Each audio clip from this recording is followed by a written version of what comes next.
26. O fim da busca. Não havia uma palavra a ser dita.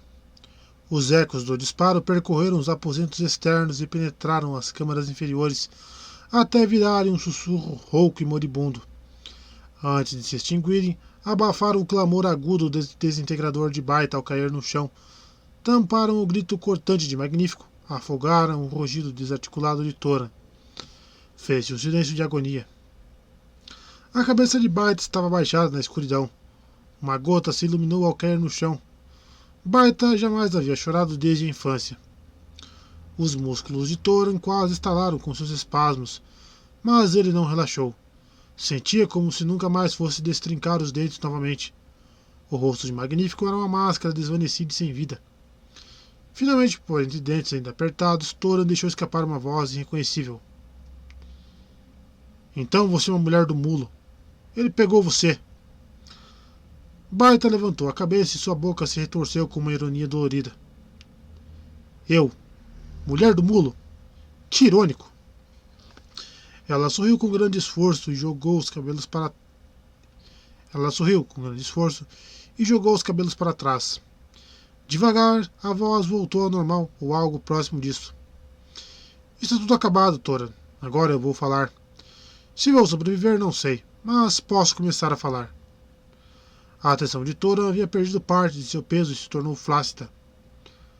Falar do que, Bai? O que há para se falar? Da calamidade que nos acompanhou. Já falamos sobre isso antes, Tori. Você não se lembra? Como a derrota sempre mordeu nossos calcanhares e nunca conseguiu de fato nos pegar? Nós estávamos na fundação e ela desabou enquanto os comerciantes independentes ainda lutavam. Mas nós fugimos a tempo de ir para refúgio. Nós estávamos em refúgio e ele desabou enquanto os outros ainda lutavam. E mais uma vez escapamos a tempo. Fomos para Neutrantor, que agora, sem a menor dúvida, se juntou a Mulo. Thoran parou para ouvir e balançou a cabeça. Não estou entendendo. Tori, essas coisas não acontecem na vida real.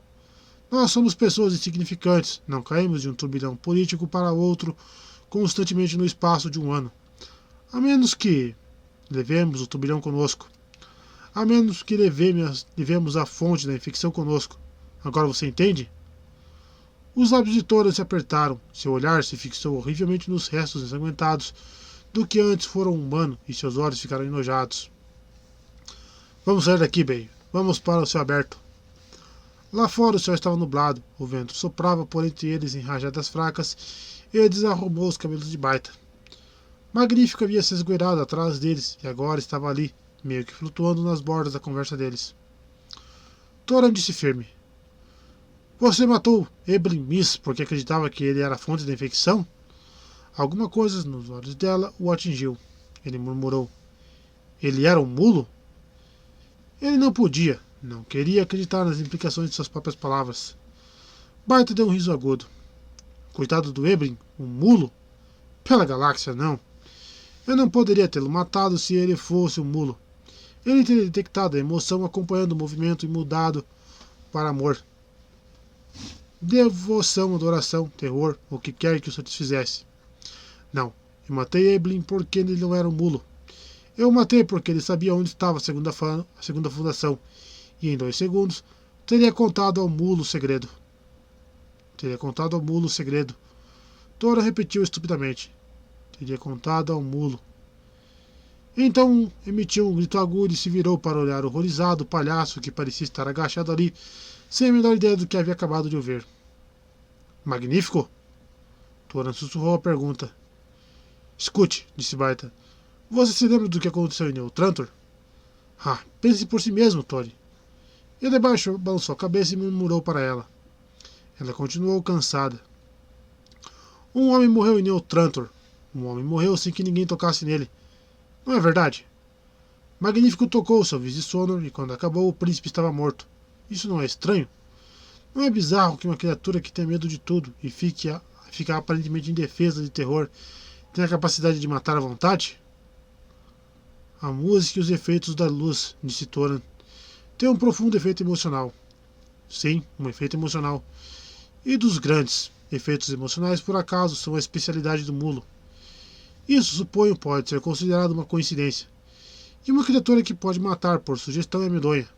Bem, o mulo mexeu com a mente dele, supostamente. Então isso pode ser explicado. Mas, Thoran, eu captei um pouco daquela seleção do Vice-Sonor que matou o príncipe. Só um pouco. Mas foi o suficiente para me dar a mesma sensação de desespero que tive no cofre do tempo e em refúgio. Não tenho como esquecer essa sensação especial. O rosto de Thoran também estava ficando escuro. Eu senti isso também. Eu esqueci, nunca havia pensado. Foi aí que me ocorreu pela primeira vez. Era apenas uma vaga sensação, intuição, chame do que quiser. Eu não tinha nenhuma pista, e então Preacher nos contou do mulo e de sua mutação, e tudo ficou claro num instante. Foi o mulo que criou o desespero no cofre do tempo. Foi o Magnífico quem havia criado o desespero em Neutrantor. Era a mesma emoção. Logo, o mulo e o Magnífico eram a mesma pessoa. Isso não funciona direitinho, Tori?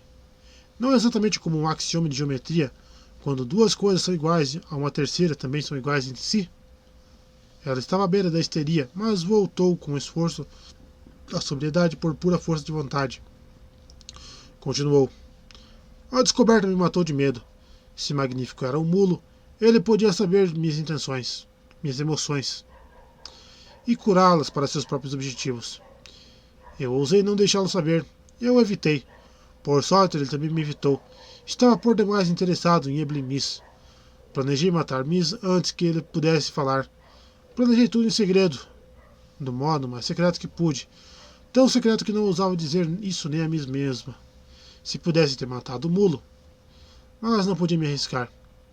Ele teria notado e eu teria perdido tudo. Ela parecia drenada de emoções. Thoran disse duro e com objetividade. É impossível. Veja só essa criatura miserável. Ele, um mulo. Ele não está sequer ouvindo o que estamos dizendo. Mas quando seus olhos seguiram o dedo que apontava, Magnífico estava ereto e alerta, os olhos vívidos e emitindo um brilho escuro. Sua voz não tinha um vestígio de sotaque. Eu ouço, meu amigo. Ocorre simplesmente que estava sentado aqui meditando sobre o fato de que, com toda a minha inteligência e capacidade de previsão, fui capaz de cometer um erro e de perder tanto. Thoran cambaleou para trás como se tivesse medo de que o palácio pudesse tocá-lo ou que a respiração dele pudesse contaminá-lo. Magnífico assentiu e respondeu a pergunta que não fora feita. Eu sou o mulo. Ele não parecia mais uma criatura grotesca. Os membros longilíneos e o nariz bicudo perderam as qualidades humorísticas. Seu medo havia desaparecido. A postura era firme. Ele assumiu o comando da situação com desenvoltura que nasce do hábito. Disse com tolerância. Sentem-se, vão em frente. Podem até se deitar e ficar bem à vontade. O jogo acabou e eu gostaria de lhes contar uma história. É uma fraqueza minha. Quero que as pessoas me compreendam. E seus olhos, quando olhou para a baita, ainda eram os mesmos olhos velhos, tristes e castanhos de Magnífico, o palhaço. Não há nada em minha infância, ele começou mergulhando de corpo em uma fala rápida e impaciente, que eu queira recordar. Talvez isso vocês possam compreender. Minha magreza é glandular. Meu nariz nasci com ele. Não era possível para mim levar uma infância normal. Minha mãe morreu antes de me ver. Não conheço meu pai. Cresci solto no mundo, ferido e torturado em minha mente, cheio de autopiedade e ódio pelos outros. Eu era conhecido, então, como uma criança esquisita. Todos me evitavam, a maioria por nojo, uns por medo. Incidentes estranhos aconteciam. Ora, isso não importa. Aconteceram coisas suficientes para que o Capitão Preacher, em sua investigação de minha infância, percebesse que eu era um mutante, coisa que eu mesmo só fui perceber depois dos 20 anos de idade. Thoran e Bart escutavam distantes.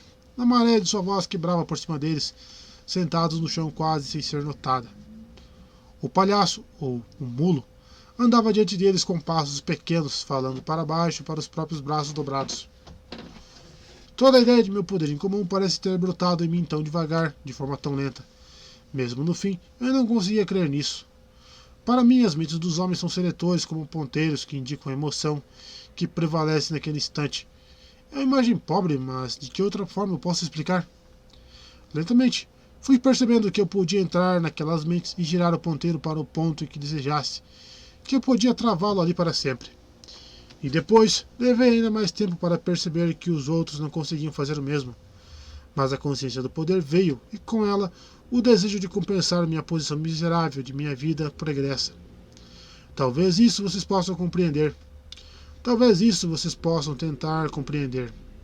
Não é fácil ser uma aberração, ter uma mente, uma inteligência e ser uma aberração.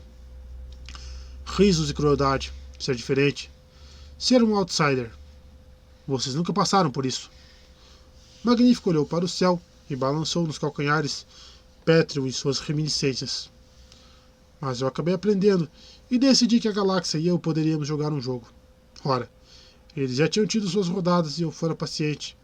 Por 22 anos. Agora era minha vez. Era a vez de vocês me aguentarem. E as chances seriam justas o bastante para a galáxia.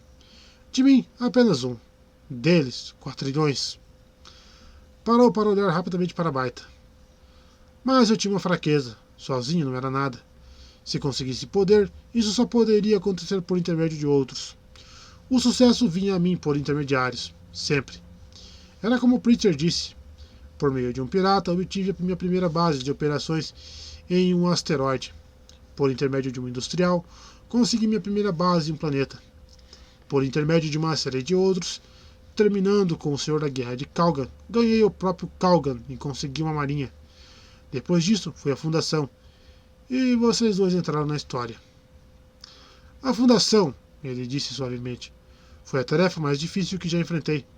Para derrotá-la, eu teria de vencer, quebrar ou inutilizar uma extraordinária proporção de sua classe dominante. Eu poderia tê-la feito passo a passo, mas era possível usar um atalho e procurei esse atalho. Afinal, ser um homem forte consegue levantar 200 quilos. Se um homem forte consegue levantar 200 quilos, não quer dizer que ele esteja ansioso para continuar fazendo isso para sempre. Meu controle emocional não é uma tarefa fácil. Prefiro não usá-lo onde não seja inteiramente necessário. Então, aceitei aliados em meu primeiro ataque à Fundação. Como meu palhaço, procurei o agente ou agentes da Fundação que deviam inevitavelmente ser enviados a Calgan para investigar meu humilde ser. Hoje sei que era Ram Preacher que eu estava procurando. Por um golpe de sorte, acabei achando vocês. Eu sou um telepata, mas não sou um telepata completo. E, minha dama, você era da Fundação. Isso me desviou do caminho. Não foi fatal, já que Preacher se juntou a nós depois, mas foi o ponto de partida de um erro que foi fatal. Thoran se mexeu pela primeira vez. Ele falou num tom de voz ultrajado. Agora espera um pouco. Você quer dizer que quando eu enfrentei aquele tenente em Calgan, apenas com uma pistola de atordoar e o resgatei, que você havia me controlado emocionalmente para isso? Ele estava gaguejando. Você quer dizer que mexeu comigo o tempo todo? Um pequeno sorriso esboçou no rosto de Magnífico. Por que não? Você não acha que isso era provável? Pergunte a si mesmo, então. Você teria arriscado sua vida por um estranho grotesco que nunca havia visto antes, se estivesse em seu juízo perfeito? Imagino que tenha ficado surpreso com os eventos depois, com a cabeça fria. Sim, Baita disse distante. Ele ficou, é bem claro. Mas do jeito que as coisas andaram, continuou o mulo, Tora não sofreu perigo algum.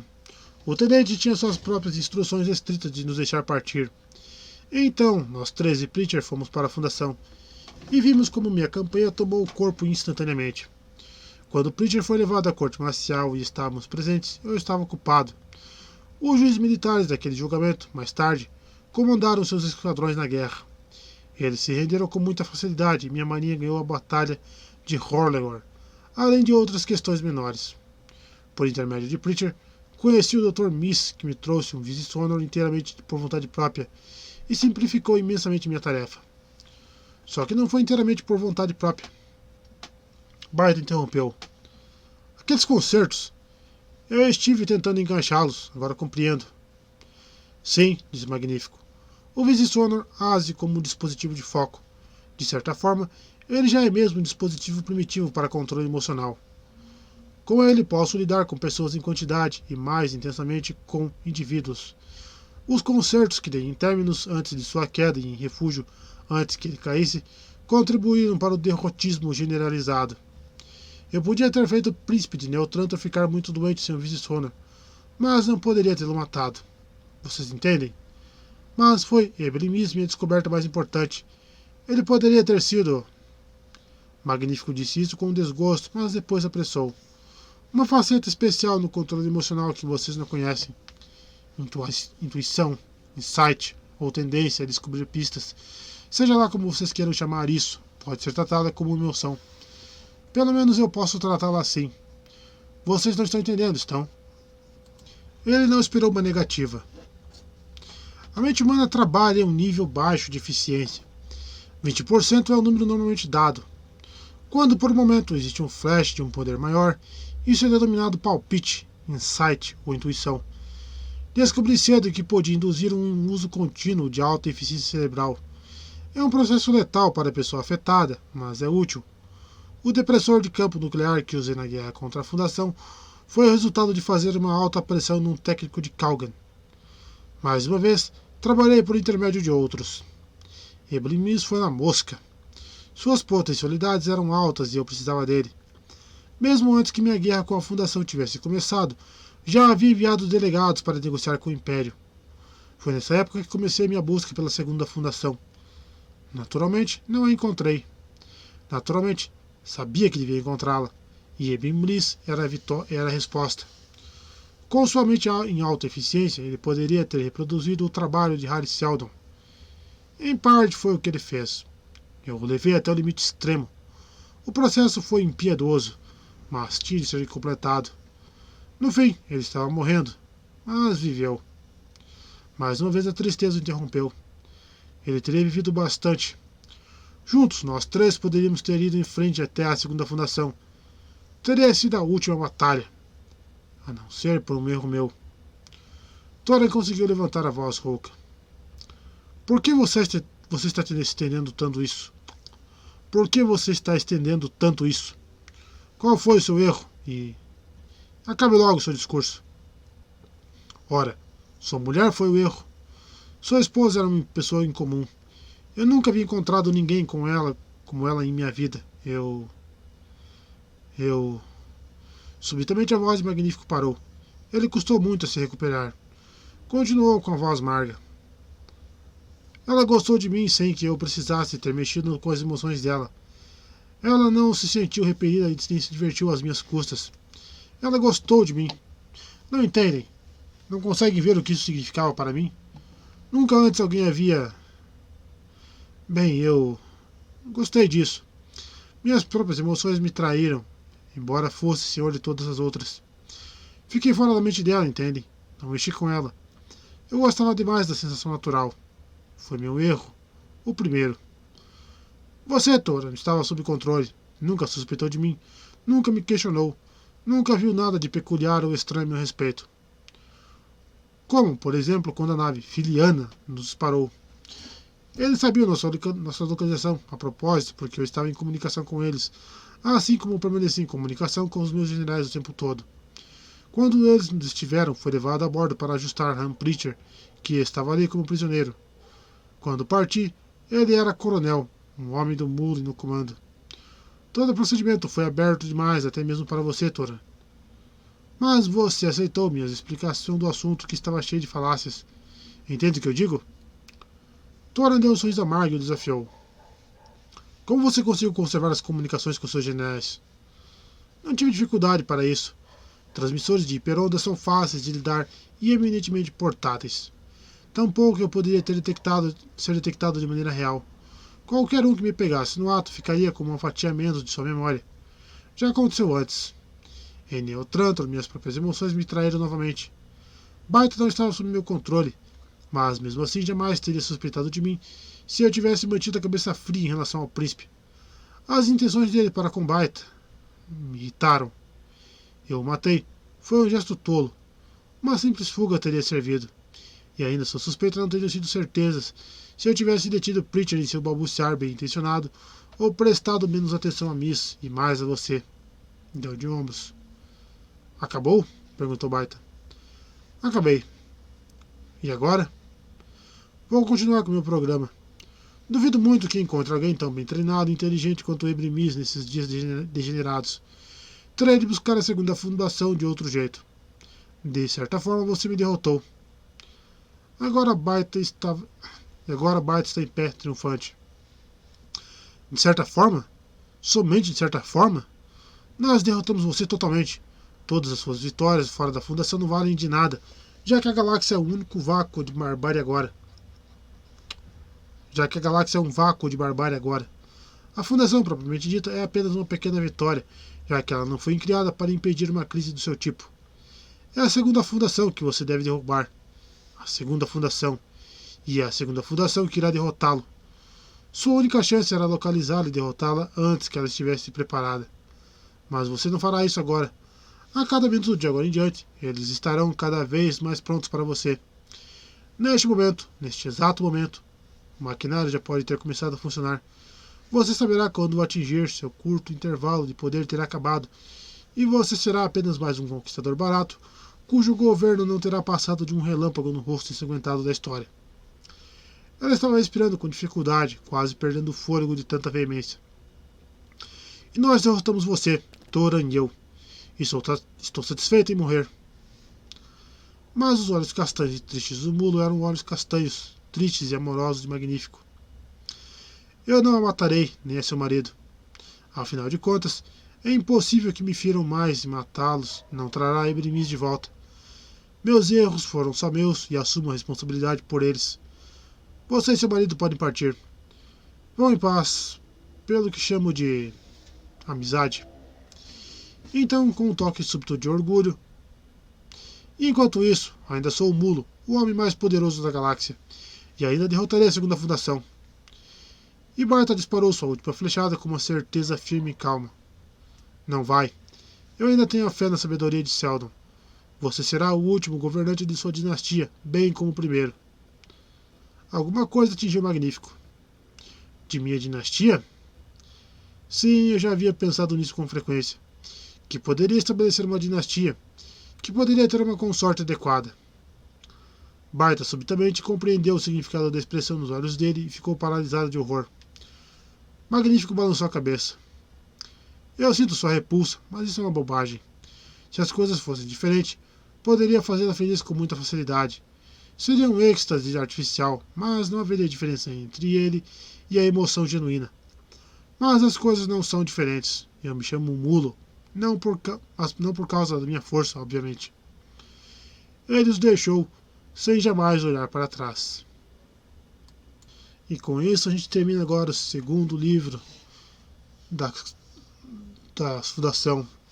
Fundação e Império. Acho que talvez vou dar um hiato aí de alguns dias. Preciso comprar ainda o terceiro livro, a segunda fundação. Mas assim que eu adquirir o livro, a gente já começa novamente mais uma jornada aí. Muito obrigado pelo apoio de vocês aí.